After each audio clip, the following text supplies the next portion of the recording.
Hai guys, bertemu lagi bersama Peri Rizky dan Peri Hamizan, ya. Hai. Pada pagi ini kami nak main sorok-sorok.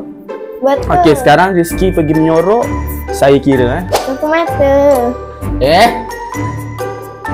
Sorok-sorok. 2, 3, 4, 5, 6, 7, 8, 9, 10.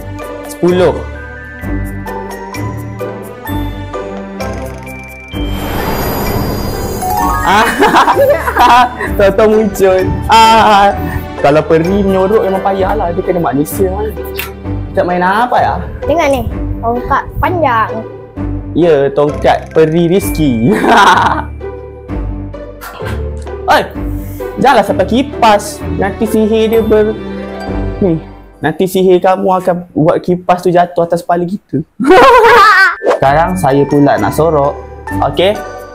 Okey, nanti Peri Rizky akan kira. Okey? 1,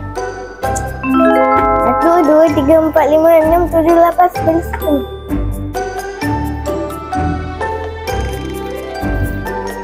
Bim. Bom. Dah jumpa. Alah. Peri ni payahlah kalau menyorok. Sekali mantra je kita dah. Tapi ada kaki.